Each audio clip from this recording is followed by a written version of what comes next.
પછી કરો. કોણ છે? એક ભૂલમાં રોંગ રિંગ લાગી ગઈ. એ પેલા જેને ગાડી વેચેલી હતી ને, જે માલિક એને સહી કરી આપવાની.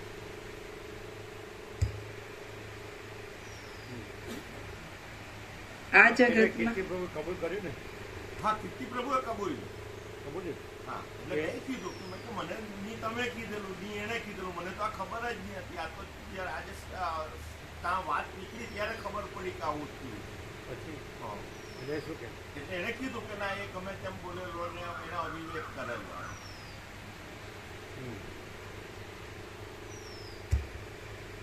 ગમે તેમને તો સિર્ફ નીચામાં નીચા શબ્દ બોલો. એને બોલેલા નીચામાં નીચા શબ્દ બોલો. નીચમાં નીચ, હલકામાં હલકા. સાંભળો.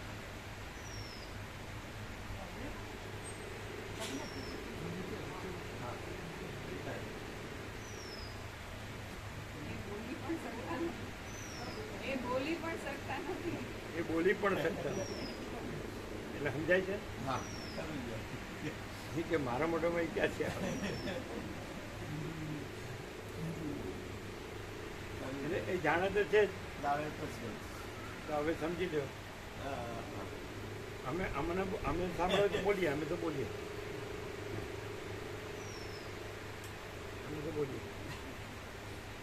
તો બીજાએ સાંભળેલા હશે ને? બીજો કોઈ હાજર હશે ને એ વખતે? હે? કમલેશ પ્રભુ. અમૃત પ્રભુ હતા નવાવાળા. ના ના, એમના સાડુ કમલેશ પ્રભુ. સાયન્સ સિટી વાળા. હા, કમલેશ પ્રભુ કદાચ કહી દે. હા હા, કમલેશ પ્રભુ કદાચ કહી દે.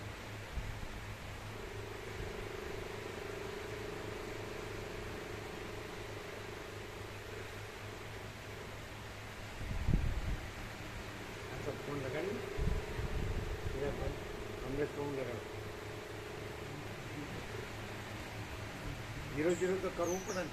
એ તત્વો અગોડીઓ ભેળસેળી 500 ન ચાલે.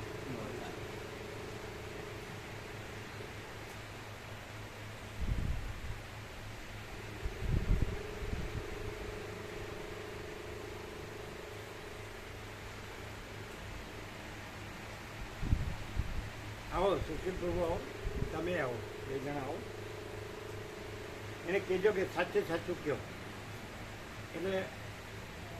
એટલે રાજુ પ્રભુને એ પ્રકાશ વિવેક કરવાની ખબર પડે. સાચે સાચા શબ્દો બધા વાપરે. આપો. કેમ કે જે બોલ્યા ને, જેમ તે બોલ્યા એમાં હલકામાં હલકો નીચા મીઠું બોલે ને, એ રાજુ પ્રભુ સાચે સાચું કહો એટલે એને બરાબર વિવેક કરી શકે એમ. એટલે એવાને અહીંયા આવવાની જરૂર નથી. આપણે પ્રકાશ પ્રભુ ત્યાં ગમે તેમ બોલેલા ખબર છે પેલા દિવસે? તો એમાં હલકામાં હલકા નીચામાં નીચા એમના શબ્દો તમને જે યાદ હોય બોલો.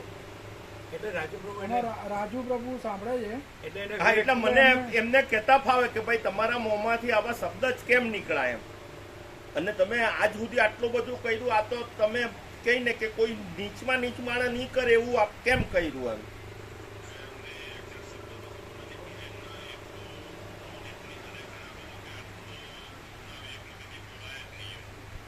બરાબર છે. હા,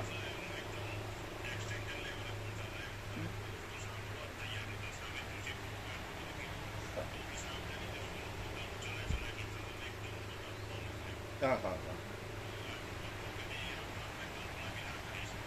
બરાબર છે. બરાબર, કમ્પ્લીટ રાઈટ. હા,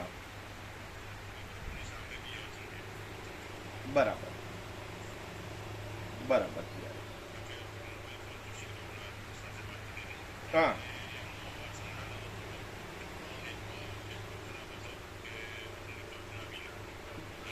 બરાબર છે. બરાબર.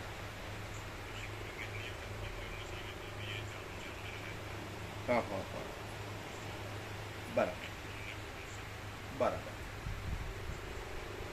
જય પ્રભુ. બધું આવી ગયું. આવી. આવી ગયું. એટલે એમને એમ કીધું કે બહુ ખરાબ એકદમ હલકું બોલતા હતા. ને તદ્દન ટોન ખરાબ હતો. ટોન પણ ફોન બહુ ખરાબ હતો. સુશીલ પ્રભુ પાસે હતો પણ મને છતાં અમુક સંભળાતું હતું. એક્ઝેક્ટ શબ્દો તો યાદ નથી પણ તદ્દન એમ કે કોઈ માણસ બોલી નહીં શકે એટલા ખરાબ શબ્દો હતા એમ. અને એટલા બધા ખરાબ ટોન હતા. અને પ્રભુએ એમને કીધું તો એ સાંભળતા નહીં હતા અને પોતાનો જ ઉગ્ર ટોન રાખતા હતા. એમને યાદ છે પણ એ કહેતા નથી. કે તો પછી શું ક્લિયર થઈ જાય આરપાર. હા, બરાબર. યાદ નથી અત્યારે. હા હા હા હા. તમારે ઘેરથી કોણ છે યાદ છે કે નહીં?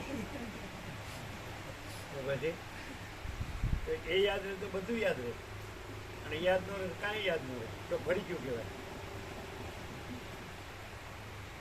પેલા વેવું માતાજી ગયા મને યાદ નથી રહેતું. અરે અમે અહીં તમે જુઓ ને યાદ રહેશે તો બીજું યાદ રાખવાની જરૂર નથી.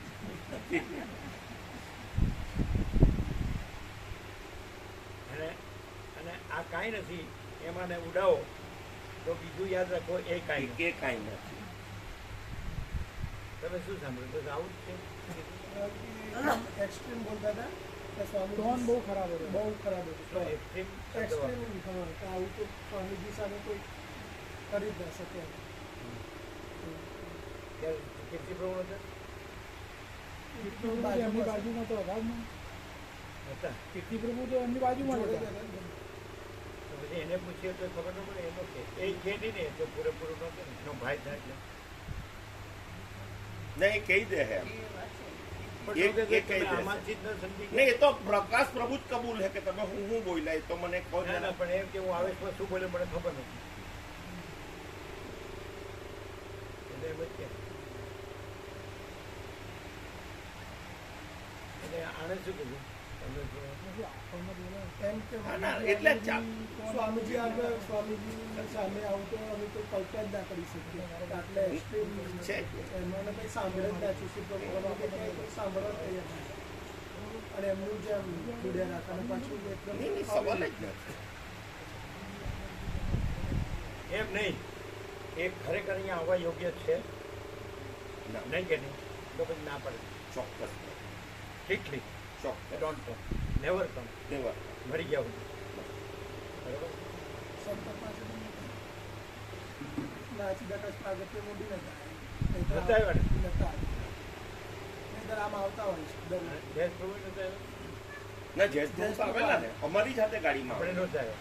હા એ નતા પ્રકાશ પ્રભુ નો અને આમાં પણ એ ના પાડે. હવે આપણે આ કીધું સામેથી પ્રયાગ નથી પ્રયત્ન એટલે હવે આવશો જ. બરાબર એટલે એ કહી દેશે સામેથી નહીં આવું. હા સ્પષ્ટ કહી જાવ. મારે ના એ જ કહેશે હું નહીં આવું મારે જરૂર નથી. બરાબર એ જ કહેશે બરાબર. કે અંદર જે એકદમ હોય. અજ્ઞાનનું ક્લાઇમેક્સ છે ને શાંતિનું ક્લાઇમેક્સ અને મોહનું ક્લાઇમેક્સ કે એમ જ કહેશે મારે જરૂર નહીં, હું માનતો જ એમ જ કહેશે તમારે કેવું નહીં થાય. પણ તમારે કહેવાય હા. કે તમે આવવાને લાયક નથી, બરાબર છે નાલાયક છો. બરાબર છે. બરાબર છે ને? એવાને અહીંયા ભેગા કરીને હું કરવાનું કાંઈ કાંઈ. અને આવીને મોઢે સારું કે એનો કોઈ મિનિંગ અને નથી. અંદર આવું ભર્યું હોય એનો કોઈ meaning નથી. એટલે જે હોય અંદર નીકળે ને. હવે એ શું પામશે? કંઈ નહીં. ક્યાંય પણ જાય. કોઈ જગ્યાએ નહીં અને પામે. એને ઠરવાનું ઠામ નહીં હોય. આજે જો એમને એમને દુઃખ અને અશાંતિ સિવાય કંઈ નહીં હોય અને ઠરવાનું ઠામ ક્યાંય નહીં હોય. અને દુઃખ અશાંતિ સિવાય કાંઈ નહીં મળે, ઠરવાનું ઠામ ક્યાંય નહીં. કારણ કે ઠરવાનું ઠામ તો પરબ્રહ્મ છે. પરબ્રહ્મ તો છે. એમ કે હું માનું છું એ પરબ્રહ્મ છે, હું પરબ્રહ્મ છું એમ એ કહેશે. થતું છે.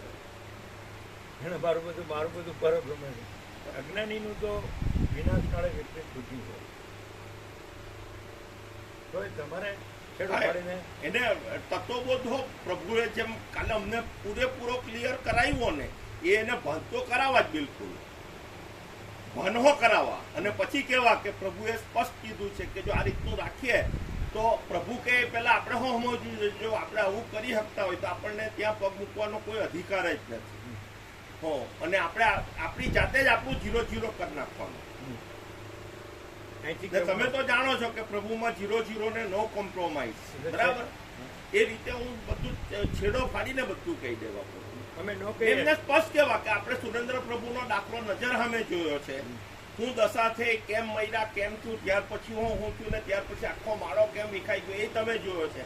તો તમે કબૂલતા હતા કે આપણે જે કંઈ 2 પાંદડાને ઠરીઠામથી તે પ્રભુના આશીર્વાદથી છે. અને જો પછી આપણે આવું કરીએ ને આપણે આપણા આત્મા સાથે આવો દ્રોહ કરીએ તો આપણે એવા તે કયા મોટા રાવણ ને એવા તે કયા મોટા આપણે હમ થઈ ગયા કે આપણને હિરણ્યકશિપુ. એ થઈ ગયા કે આપણે આપણા મોઢામાંથી આવું હિરણ્યકશિપુ, નીકળે. હિરણ્યકશિપુ. હા. સારું બેસી જાઓ. ઓમ ઓમ ઓમ